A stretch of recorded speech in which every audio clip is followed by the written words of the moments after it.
Big boss season 11ರ single ಸಿಂಹಿಣಿ ಎಷ್ಟೇ ಕುಗ್ಗಿದ್ರೂ Phoenix ಹಕ್ಕಿ ಥರ ಎದ್ದು ಬರೋದು ಹೇಗೆ ಅಂತ ಎಲ್ರಿಗೂ ತೋರಿಸ್ಕೊಟ್ಟು ಸ್ವಾಭಿಮಾನದ ವ್ಯಕ್ತಿತ್ವದಿಂದ ಇಡೀ ಕನ್ನಡಿಗರ ಮನಸ್ಸು ಗೆದ್ದಂತಹ one and only Mokshitha Pai ಅವರು ಈಗ ನಮ್ಮ ಜೊತೆ ಇದ್ದಾರೆ. ಸೊ ಅವ್ರನ್ನ ಮಾತನಾಡ್ಸೋಣ, ಏನು ಹೇಳ್ತಾರೆ ಅಂತ. ಮೋಕ್ಷಿತಾ ಅವರೇ, ಸ್ವಾಭಿಮಾನಿ ಮೋಕ್ಷಿತಾ ಅವರು ಏನು ಹೇಳ್ತಾರೋ ಅದನ್ನೇ ಮಾಡ್ತಾರೆ, ಏನು ಮಾಡ್ತಾರೋ ಅದನ್ನೇ ಹೇಳ್ತಾರೆ. ಸೊ ಈಗ ನಮ್ಮ ಕನ್ನಡಿಗರಿಗೆ ಮೋಕ್ಷಿತಾ ಅವರು ಏನು ಹೇಳ್ತಾರೆ ಅಂತ. ಮೊದಲನೇದಾಗಿ ನನ್ನನ್ನು ಇಲ್ಲಿವರೆಗೂ ಕರ್ಕೊಂಡು ಬಂದಿದ್ದಕ್ಕೆ, ಅಂದರೆ ಟಾಪ್ 4ವರೆಗೂ ಕರ್ಕೊಂಡೋಗಿ ಕೂರಿಸಿದ್ದಕ್ಕೆ ನಿಮ್ಮೆಲ್ಲರಿಗೂ ತುಂಬ ಹೃದಯದ ಧನ್ಯವಾದಗಳು. ಬಿಕಾಸ್ ನನಗೆ ಗೊತ್ತಿರಲಿಲ್ಲ ನನಗೆ ಇಷ್ಟು ಫ್ಯಾನ್ ಬೇಸ್ ಇದೆ ಅಂತ. ನಾನು ಒಳಗಡೆ ಹೋದ್ಮೇಲೆ ಗೊತ್ತಾಯಿತು ನನಗೆ ಇಷ್ಟು ಫ್ಯಾನ್ಸ್ ಇದ್ದಾರೆ ಆ್ಯಂಡ್ ಜನ ನನ್ನನ್ನು ಇಷ್ಟು ಇಷ್ಟಪಡ್ತಾರೆ, ನನ್ನ ಆಟನ ಇಷ್ಟು ಇಷ್ಟಪಟ್ಟಿದ್ದಾರೆ ಅಂತ. ಒಳಗಡೆ ತುಂಬ ಬೇಜಾರಾಗ್ತಿತ್ತು, ಕೆಲವೊಂದ್ಸಲ ಕುಗ್ತಾ ಇದ್ದೆ. ಬಟ್ ನಾನು ಅಲ್ಲಿ ಒಳಗೆ ಕುಗ್ತಾ ಇದ್ರು ನೀವಿಲ್ಲಿ, ಅಂದರೆ ಈ ಮೋಕ್ಷಿತನ ಯಾರ ಮುಂದೆನೂ ಎಲ್ಲೂ ಕುಗ್ಗಕ್ಕೆ ಬಿಟ್ಟಿಲ್ಲ. ನೀವು ನನ್ನನ್ನು ಯಾವಾಗಲೂ ಮೇಲೆ ಕೂರಿಸಿದ್ದೀರಾ. ಸೊ ನಿಮ್ಮೆಲ್ಲರ ಪ್ರೀತಿ, ವಿಶ್ವಾಸ, ಅಭಿಮಾನಕ್ಕೆ ನಾನು ಸದಾ ಚಿರಋಣಿ. Thank you so much. ಹೇಗಿತ್ತು 120 ಡೇಸ್ ಜರ್ನಿ? ಚೆನ್ನಾಗಿತ್ತು. ಅಂದರೆ ಇದೊಂಥರ ಲೈಫಲ್ಲಿ ಇದೆಲ್ಲ ಒಂದ್ಸಲ ಎಕ್ಸ್ಪೀರಿಯನ್ಸ್ ಮಾಡಬೇಕು, ಚೆನ್ನಾಗಿರುತ್ತೆ. ಆ್ಯಂಡ್ ನನ್ನ ಲೈಫಲ್ಲಿ ಅಂದ್ಕೊಂಡಿರಲಿಲ್ಲ ನಾನು ಆ ಥರ ಆಟಗಳನ್ನೆಲ್ಲ ಆಡ್ತೀನಿ ಅಂತ. ಸೊ ಇದೊಂಥರ ಹೊಸ ಎಕ್ಸ್ಪೀರಿಯನ್ಸ್ ನನಗೆ. ಕೈಯಲ್ಲೆಲ್ಲ ಏಟು ಹೊರಟೋಯ್ತಾ?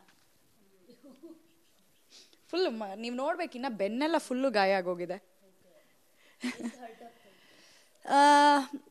ನನ್ನ ಮುಂಚೆಯಿಂದ ಯಾವ ಥರ ಅಂತಂದರೆ, ನಂಗೆ ಏನಾದ್ರು ನೋವಾದರೆ ಒಬ್ರ ಹತ್ರ ಹೇಳ್ಕೊತಾ ಇರಲಿಲ್ಲ.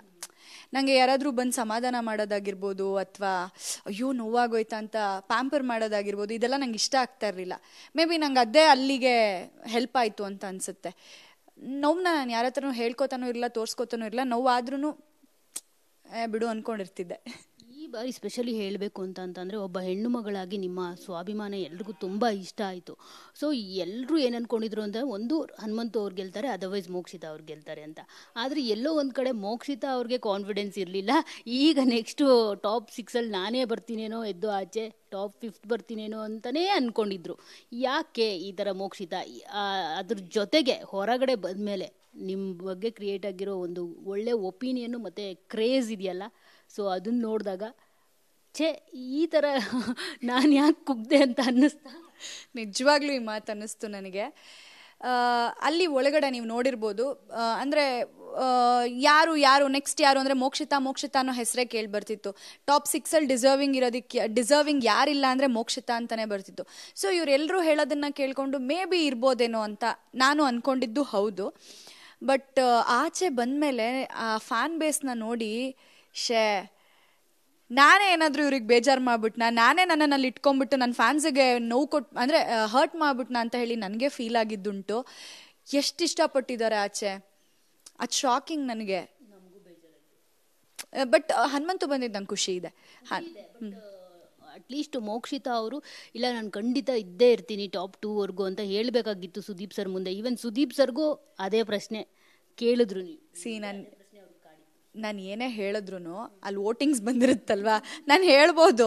ಬಟ್ ವೋಟಿಂಗ್ಸ್ ಅನ್ನೋದು ಇರುತ್ತಲ್ವಾ, ಸೊ ಆ ವೋಟಿಂಗ್ಸ್ ಮುಖಾಂತರ ಅವರು, ಅಂದರೆ ವೋಟಿಂಗ್ಸ್ ವೈಸಲ್ಲಿ ಅದು ಅಂದರೆ ಫಸ್ಟ್ ಸೆಕೆಂಡ್ ಆ ಥರ ಹೋಗಿದೆ.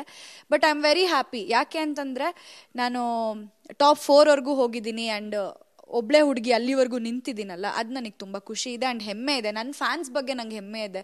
ಎಲ್ಲೂ ಮೋಕ್ಷಿತನ ಅವ್ರು ಲೆಟ್ ಡೌನ್ ಮಾಡಿಲ್ಲ.